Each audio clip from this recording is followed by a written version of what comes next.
Es muy importante saber diferenciar los momentos de inercia cuando van respecto a X, respecto a Y o respecto a Z. Y lo que nos va a indicar la pauta para poder determinar hacia dónde o con respecto a qué eje vamos a obtener estos momentos de inercia es el momento de flexión, así como se muestra en este problema. Dos pares iguales y opuestos de magnitud m igual a 25 kN/m se aplican a una viga con sección de canal AB, puesto que los pares provocan que la viga se flexione en un plano horizontal. Determine el esfuerzo, inciso A, en el punto C, inciso B, en el punto D, inciso C, en el punto E. Así que bien, vamos a comenzar a resolver este problema. Como pueden ver, nosotros tenemos un momento que está aplicado de 25 kN.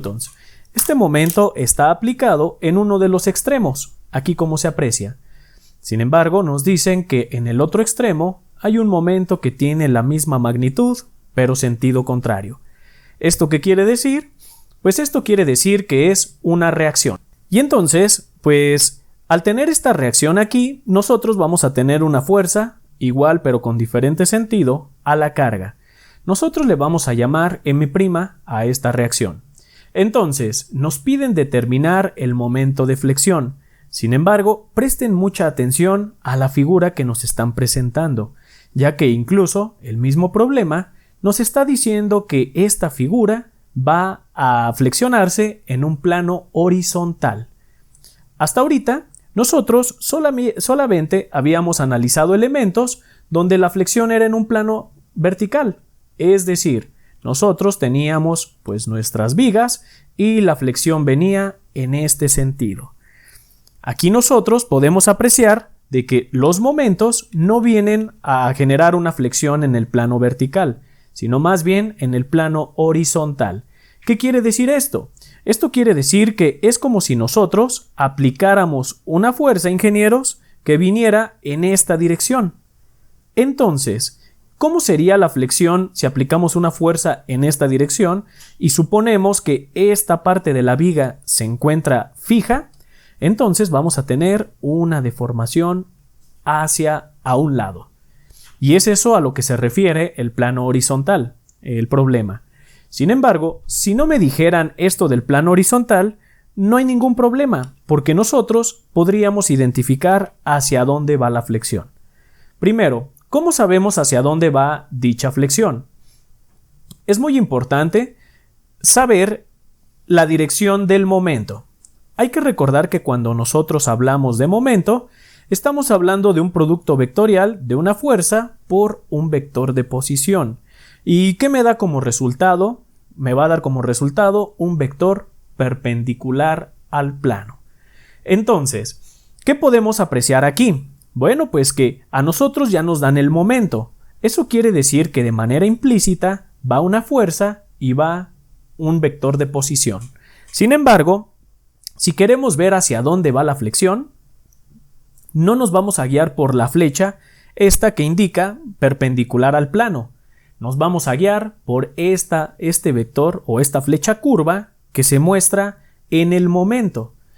Esta flecha curva me está diciendo que se va a aplicar una carga o un momento en esta dirección. Y entonces es de esa manera como el elemento se va a flexionar hacia un lado. Ahora bien, es muy importante saber la dirección del momento. En realidad, la dirección del momento es esta flecha que nosotros tenemos aquí en color rosado. Recuerden que este momento va en una dirección perpendicular a la fuerza y a la distancia. De hecho, me atrevería a decir que viendo esta flexión, como ya les había mencionado, observen, vamos a tener una fuerza la cual está entrando a la viga en esta dirección y vamos a tener un brazo de palanca el cual viene en esta otra dirección. Aquí nosotros le vamos a llamar R a ese vector de posición y aquí le vamos a llamar F. ¿Y qué creen? Que esta fuerza es perpendicular a este vector de posición y por lo tanto, ¿qué va a pasar? Pues me va a generar como resultado un momento perpendicular al plano. ¿Y qué podemos ver de este plano? Que si nosotros ponemos, vamos a suponer que hacia acá viene la Y, la X viene en la dirección de la viga, vamos a suponer que viene hacia acá la X, y la Z viene en la dirección del espesor. Vamos a ponerlo de esta manera. Entonces, ¿qué quiere decir eso? Que vean, si mi vector de posición va en X y mi fuerza va en Z, pues vamos a tener un vector perpendicular a ese plano XZ. ¿Y en qué dirección iría? Pues ese vector perpendicular iría en la dirección Y, que pueden ver que es la dirección que a nosotros nos están marcando. ¿Por qué les hago este comentario? Por lo siguiente, es muy importante identificar hacia dónde va el momento, ya que si ustedes recuerdan desde estática, ustedes para obtener un momento de inercia generalmente veían que existía momento de inercia con 2x, lo cual quiere decir que es un momento de inercia con respecto a x, o también se habían encontrado que había un momento de inercia con respecto a y. ¿Cómo sabemos cómo obtener este momento de inercia con respecto a x y con respecto a y? Pues bueno, ahorita vamos a ver cuál de los dos es el que nosotros tenemos que utilizar, y lo que nos va a indicar cuál de los dos es el correcto va a ser la dirección del momento. Así que bien, vamos a entrar un poco en materia con este problema. El problema ya nos dan el momento. Prácticamente lo más complicado va a ser obtener el momento de inercia. Hay que recordar que si nos están pidiendo un esfuerzo de flexión, particularmente a qué punto corresponda, nosotros sabemos que el esfuerzo de flexión es igual al momento por la distancia que hay del eje neutro al punto de análisis, y lo vamos a dividir entre el momento de inercia. ¿Qué quiere decir esto? Que nosotros ya conocemos el momento, porque este momento que nos indican va a ser el mismo tanto para C, como para D, como para E. No tiene por qué cambiar. El momento de inercia también es exactamente el mismo, ya que ese momento de inercia corresponde a la sección en C que estamos viendo. Y particularmente de que cambie el punto de análisis, esta sección en C se mantiene, sigue siendo la misma. Entonces, tanto el momento como el momento de inercia son los mismos para cualquiera de los puntos de análisis. Sin embargo, en donde ocurre el cambio, ese cambio ocurre aquí con esta C, ya que es la distancia del eje neutro al punto de análisis. Y si nosotros suponemos que el eje neutro viene por aquí, entonces vamos a tener una distancia vertical del eje neutro a C y del eje neutro a D. O también sabríamos que hay otro eje centroidal, el cual va a pasar justamente por la mitad de la figura. Si nosotros hacemos referencia a este eje cartesiano, o mejor dicho, a este eje de coordenadas que planteábamos anteriormente, ¿qué podríamos apreciar? Que en esta dirección vendría Z y en esta dirección vendría Y. Vean cómo la altura del perfil viene en la dirección Y el espesor de este perfil viene en la dirección Z. Pues bien, vamos a ver. Nosotros ya contamos con el momento, el cual sabemos que es de 25 kilonewtons por metro. Vamos a comenzar ahorita sacando el momento de inercia, el cual nosotros no lo conocemos. Sin embargo, mucha atención. Nosotros tenemos una figura en C. ¿Qué quiere decir esto? Que no tenemos una ecuación definida para obtener momentos de inercia en C. Entonces, ¿qué vamos a hacer al respecto? Pues lo que vamos a hacer es descomponer esta figura en algunas figuras que sí conocemos su ecuación para poder obtener el momento de inercia. Por ejemplo, se me ocurre lo siguiente. ¿Qué les parece si nosotros vamos a dividir y vamos a decir que este rectángulo vertical, no es cierto, este rectángulo horizontal le vamos a llamar pieza número 1.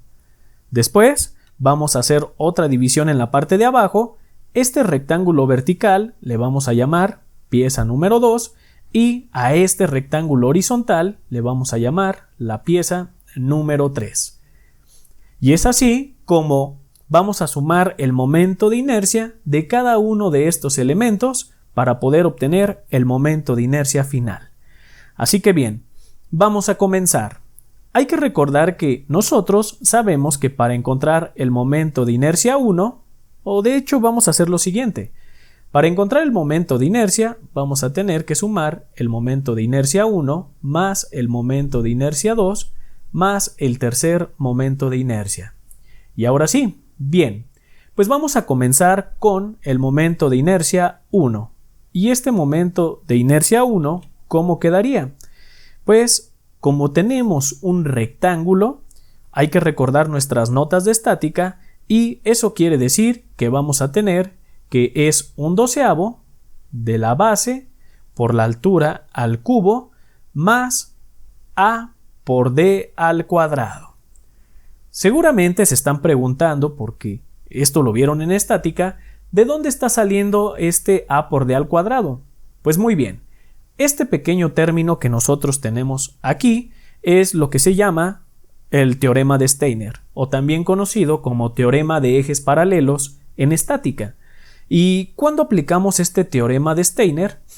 ¿En qué circunstancias? Pues lo vamos a aplicar cuando el centroide de la figura que estamos analizando no se encuentre sobre el centroide de toda la figura.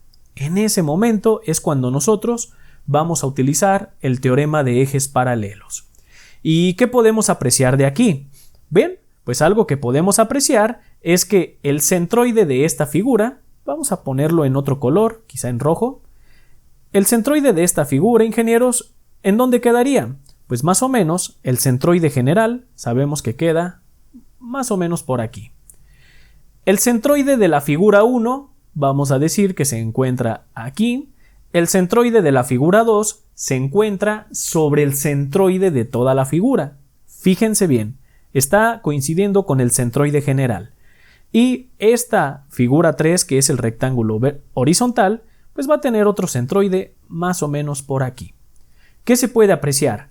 Que de la figura 1 y 3, los centroides no coinciden con el centroide de esta figura. Por lo tanto, es necesario aplicar el teorema de Steiner. Y bien, pues vamos a continuar. Ahora, pues nosotros ya vimos que esto me va a dar el momento de inercia del rectángulo acostado. Pero presten mucha atención, porque primero tenemos que definir cuál es la base y después definir cuál va a ser la altura. Estoy seguro que ustedes probablemente estén pensando que no hay nada que definir porque nosotros sabemos que esto va a ser la base y esta distancia de 180 es la altura. Y les voy a decir que no. En esta ocasión eso es incorrecto. ¿Por qué digo que es incorrecto? Nosotros tenemos dos opciones, sacar el momento de inercia con respecto de y y sacar el momento de inercia con respecto de z. Si lo saco con respecto de y, tendríamos algo así, miren, vamos a tener que es 1/12 de la base por la altura al cubo. Y si lo saco con respecto de z, tendríamos que es 1/12 por la altura por la base al cubo. Pueden apreciar que prácticamente lo que está cambiando es el orden de la base y de la altura. Y entonces aquí la pregunta del millón. ¿Cómo vamos a saber si va con respecto a y, con respecto de z? Y por ende, pues cómo vamos a saber cuál es la base y cuál es la altura que tenemos que considerar en nuestro momento de inercia. Y esto es muy simple. Presten mucha atención. La dirección del vector, que podemos ver que va en la dirección y, siempre nos va a marcar la pauta con respecto a qué eje debemos de tomar la base. Mucha atención y apréndanse esto. La dirección del vector me va a indicar hacia cuál va a ser la arista de la base. Vean, ¿cuál arista va en la dirección del momento? Pues obviamente sabemos que estas aristas van en la dirección del momento. Eso quiere decir que la base, lo que vamos a considerar como base, va a ser esta dimensión y la altura va a ser esta otra dimensión. Así es, ingenieros. Es como si ustedes tuvieran esta viga Imagínense que la cambiamos de posición. Vamos a imaginarnos que ahora esa viga nosotros la vamos a poner más o menos así, miren.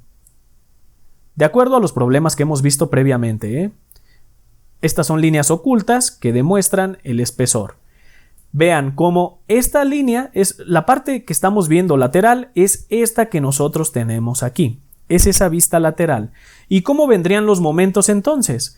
Pues estas flechas perpendiculares a este plano no los podríamos ver. ¿Qué es lo que sí veríamos? Pues lo que sí veríamos sería ahora la flecha curva. Y aquí, la flecha que viene en dirección Y, pues es esta que nosotros estaría saliendo de nuestra pantalla.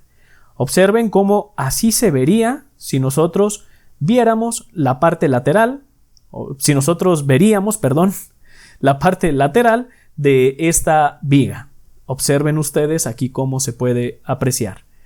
Entonces, si ustedes ya han analizado vigas de esta dimensión, pues tendrían que la base por la altura. La altura sería esta y la base sería, pues, el pequeño espesor. Pero bien, es nada más para ejemplificar cómo si no se alcanza a apreciar la dirección de los vectores para ver si el momento de inercia va con respecto de X o con respecto de Y, cambien la ubicación, pongan la viga en una vista que les permita obtener valores conocidos o procedimientos conocidos. Pero bueno, esto nada más era con fines ilustrativos. Entonces, hasta aquí nosotros ya hemos aprendido que vamos a aplicar el teorema de Steiner. Antes de comenzar a calcular los momentos de inercia, es preciso calcular el centroide de esta figura.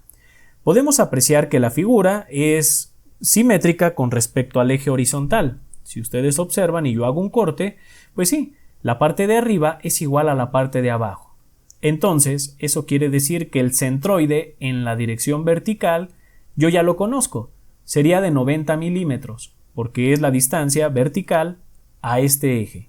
Sin embargo, me hace falta conocer el centroide en el eje horizontal, ya que, si bien es cierto, vean cómo la figura no es simétrica con respecto al eje vertical, y yo estimo que si nosotros calculamos ese centroide, seguramente el centroide se va a encontrar más o menos por aquí, o es lo que yo estimaría.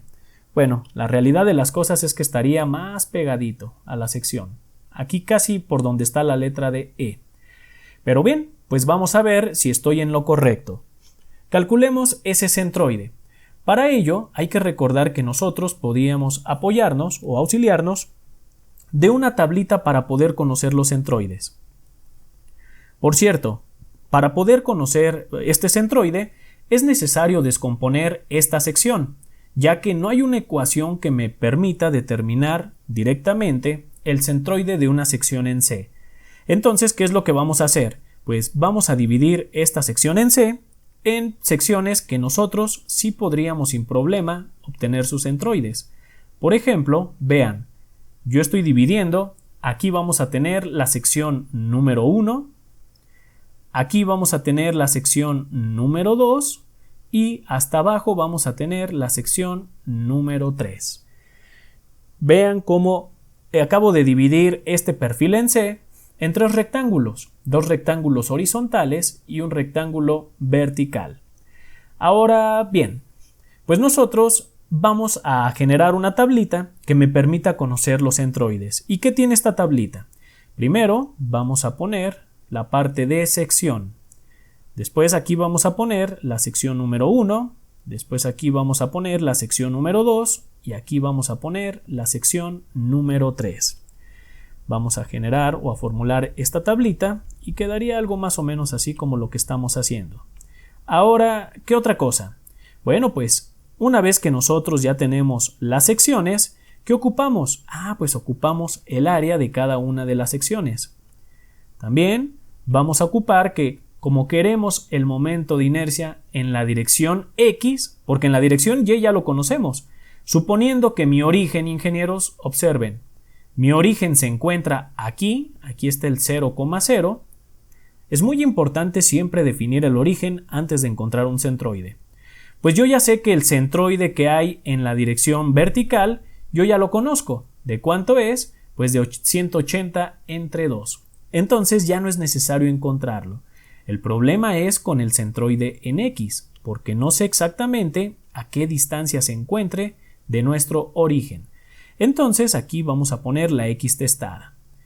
Y antes de cerrar nuestra tablita, vamos a poner aquí el producto de la A por la X testada. Y listo. Estamos listos para proceder a calcular ese centroide. ¿Y qué tendríamos entonces? Pues tendríamos lo siguiente, Inges. Primero vamos a calcular el área de la sección número 1, que por cierto lo voy a borrar. Estas variables las voy a borrar y las voy a poner ligeramente más arriba para poder poner el valor de la sección número 1. Entonces quedamos que aquí íbamos a tener el área, aquí vamos a tener el momento de inercia en X y aquí vamos a tener el producto de área por este momento de inercia en la dirección número X. El área de la primera sección, ¿cómo quedaría? Pues vean que es este rectángulo que queda acostado. Entonces vamos a tener que su área va a ser igual a ¿qué? Pues va a ser igual a 120 por 30 milímetros, la cual me va a dar un valor de 3600. Vamos a ponerlo así como 3600. No voy a poner unidades por cuestión de espacio, pero ustedes saben que estamos trabajando con milímetros. Ahora vamos a pasar con el área de la segunda sección. Como pueden ver, es este rectángulo vertical, el cual tiene un espesor de 36. Vamos a ponerlo de 36, pero lo debemos de multiplicar por la altura. ¿Y cómo queda esta altura? Pues presten mucha atención. Son 180 el total de la altura.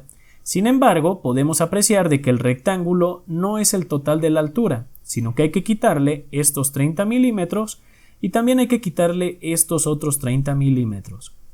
Entonces, como quien dice, vamos a tener una altura de 120 milímetros. Y esto, al multiplicar los 120 por los 36, me va a dar un valor de 4320. Estos son milímetros al cuadrado. El área del tercer elemento, pues podemos apreciar que es lo mismo que el elemento número 1. Sería de 3600. Ahora bien, vamos con los centroides. ¿Cómo está el tema de los centroides? Pues como yo deseo el centroide en X, y mucha atención, aquí está mi origen, pues yo sé que este elemento 1 tiene un centroide. Aquí lo vamos a poner. Este elemento 2 también tiene un centroide y el elemento 3 tiene otro centroide. Esta X testada me va a indicar la distancia que hay del origen al centroide de la sección que estemos analizando. Por ejemplo, vamos a comenzar con la sección 1. Si vemos la distancia en X del origen al centroide, ¿de cuánto sería? Pues tendría que ser de 60 milímetros. Dije que no iba a poner unidades, entonces la quitamos. Después, la distancia del origen a este centroide, ¿cuánto sería en la dirección X? Pues si son 36, entonces esos 36 los dividimos entre 2 y vamos a tener que son 18. Y con este último centroide, del origen, la distancia que hay del origen a este centroide, pues también va a ser de 60, como ya lo habíamos visto. Y ahora bien, casi terminamos. Ahora lo que tenemos que hacer es multiplicar los 3600 de la primera área por 60 y nos da un resultado de 216.000.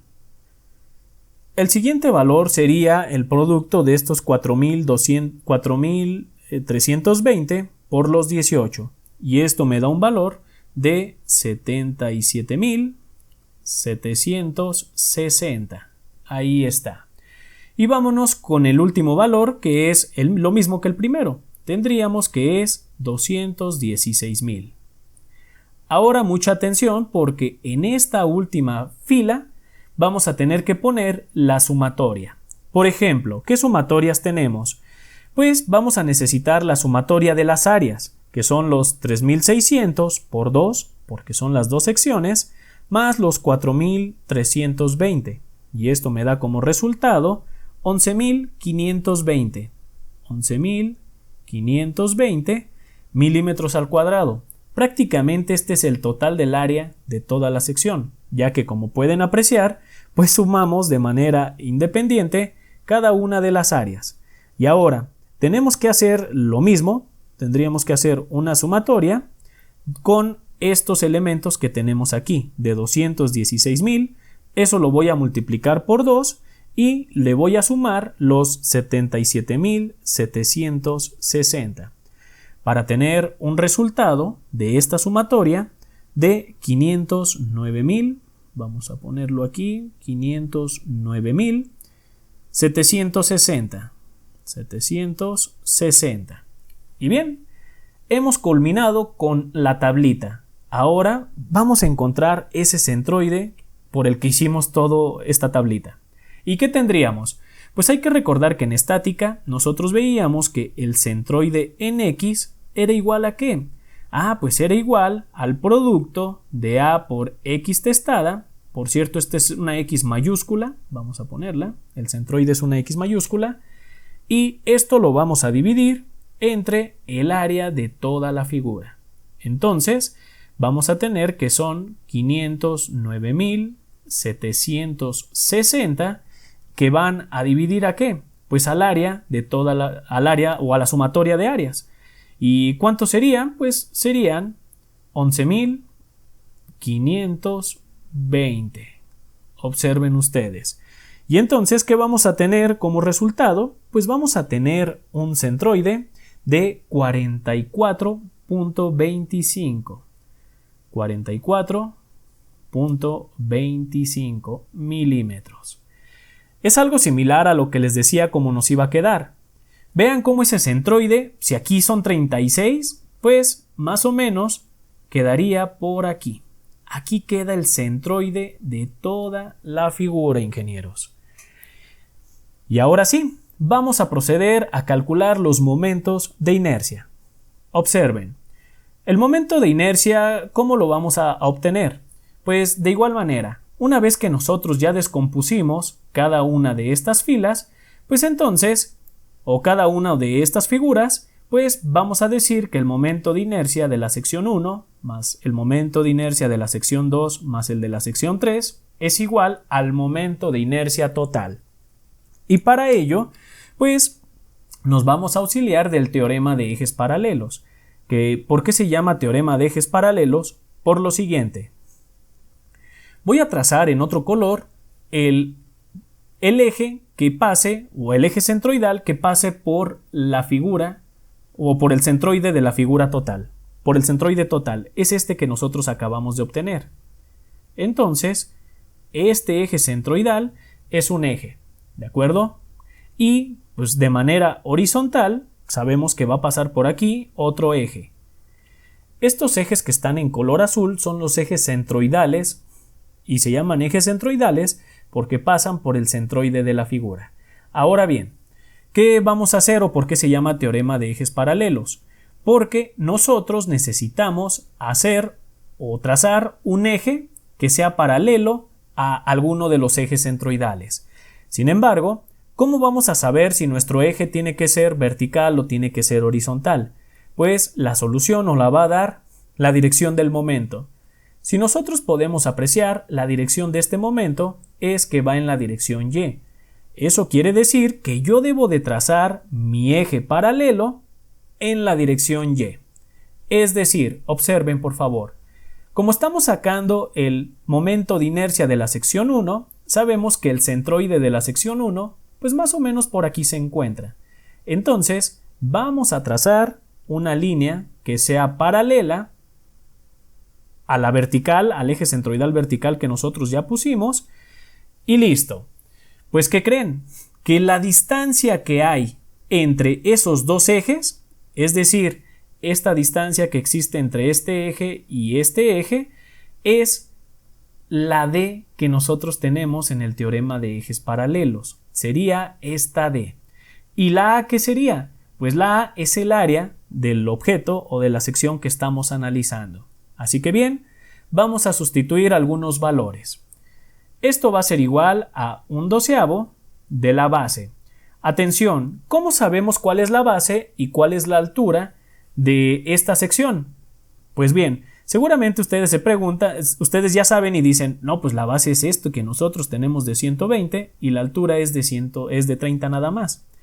La respuesta es que no, ingenieros.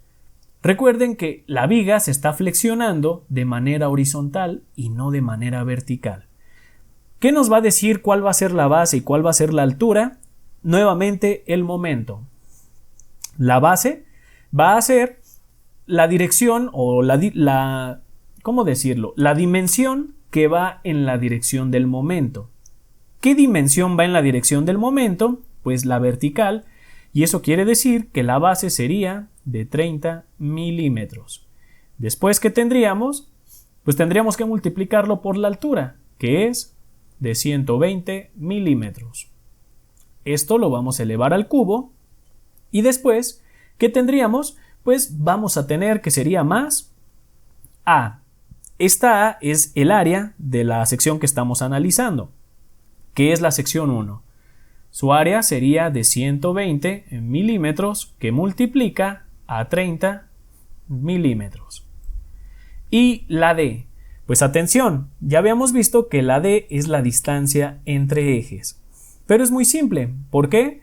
Porque si aquí está mi origen, observen, esa distancia entre ejes pues va a ser de 44.25, que es la distancia que hay del origen a este eje amarillo, que no es cierto, que es la distancia del origen al eje azul, que es el de toda la figura. Entonces aquí cambia un poco.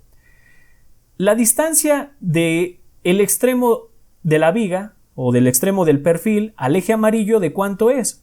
Al eje amarillo pues podemos ver que es de 120 y como está pasando por el centroide de este rectángulo horizontal, pues sería de 60. Pero atención, a esos 60 le vamos a quitar la distancia que hay del origen al eje centroidal, que sería de 44.25 milímetros. Y esa diferencia de distancias es este pequeño huequito o es la distancia que existe entre ambos ejes. Esto lo tenemos que elevar al cuadrado, no lo olviden. Y ahorita vamos a obtener el valor de este momento de inercia. Vamos con el momento de inercia de la sección vertical y va a ser algo similar. Vamos a tener que es 1/12 de la base. En este caso, la base, ¿cuál sería? Pues la base sigue siendo el eje vertical porque el momento va en el eje vertical. Entonces vamos a tener que la distancia sería de 180, que es todo esto, menos 30, menos 30. Entonces sería 180 menos 60, pues vamos a tener que sería 120 milímetros, eso quedaría como base, y la altura es de 36 milímetros y esto lo vamos a elevar al cubo. Sin embargo, es necesario aquí también aplicar el teorema de ejes paralelos. ¿Por qué? Porque como pueden ver, el centroide de esta figura no coincide con el centroide de toda la figura. ¿Qué pasa cuando los centroides coinciden? ¿Cuánto vale esta D? Pues esta D tiene un valor de 0 y por lo tanto todo este término generalmente se elimina. Pero eso es solamente cuando los centroides coinciden. Este no es el caso. Y entonces, pues bien, es necesario trazar un eje paralelo para determinar esa D. ¿Y cómo quedaría? Por cierto, antes de trazar el eje paralelo, vamos a encontrar el área. Y sería el área de qué sección? Pues de la sección que estamos analizando en este momento, que sería de 120 milímetros que van a multiplicar a los 36 milímetros.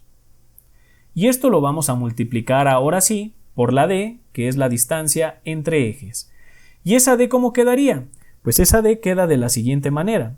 Trazamos nuestro eje paralelo y la distancia que nosotros debemos de buscar es la distancia que hay del eje amarillo al eje azul. Esta distancia. Y la podemos encontrar de manera muy simple, de una forma similar a la anterior.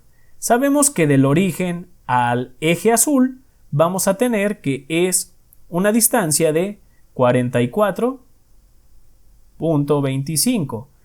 ¿Y a esto qué le vamos a restar? Pues la distancia que hay del origen al eje vertical amarillo que acabamos de trazar, que si bien es cierto, pues es de 36 entre 2, es decir, de 18. Pues vamos a ponerlo menos 18 y todo esto lo vamos a elevar al cuadrado. Por cierto, este subíndice es el subíndice 2.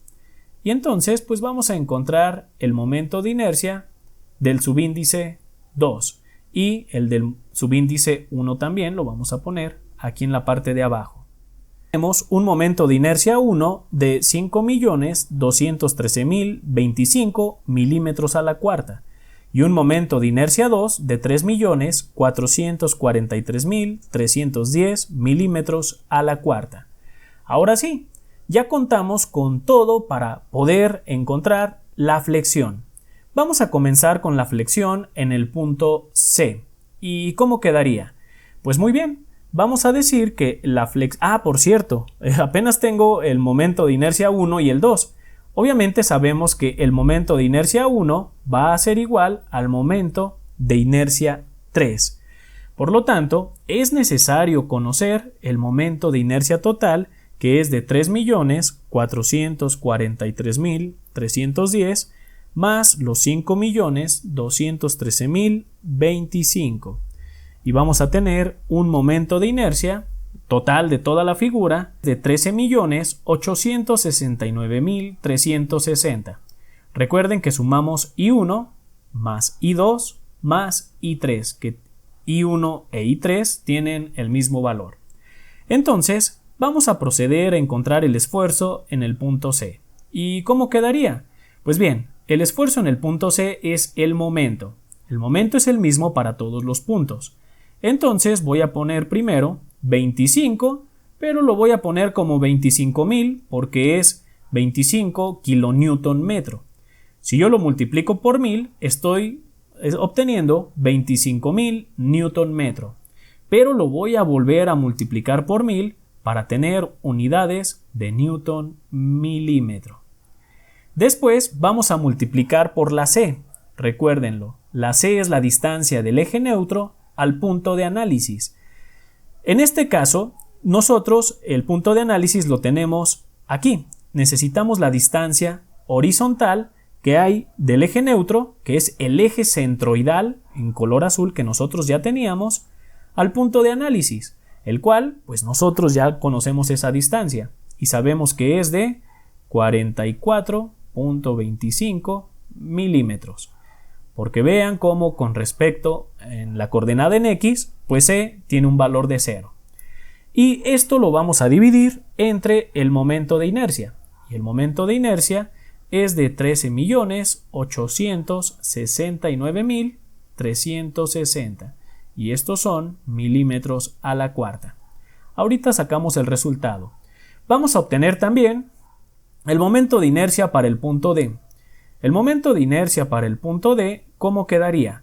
Pues vamos a tener que es 25 por 10 a la 6, y estos son newton por milímetro, que va a multiplicar a la C. La C es la distancia del eje neutro, que es este eje azul, al punto de análisis. ¿Y cómo quedaría esta distancia? Pues bien, si partimos de nuestro origen, sabemos que del origen hasta el punto D vamos a tener 120 milímetros, menos la distancia del origen a este punto. Al yo hacer esa diferencia, ¿qué me va a dar como resultado? Pues me va a dar esta distancia que yo tengo aquí. ¿Y de cuánto sería? 120 menos 44.25 me daría un valor de 75.75 y estos son milímetros. Y todo esto, ingenieros, lo vamos a dividir entre el mismo momento de inercia, que es de 13.869.360 milímetros a la cuarta. Aquí nosotros vamos a llamar sigma D. Un esfuerzo de flexión en C de 79.76 megapascales y un esfuerzo de flexión en D de 136.54 megapascales.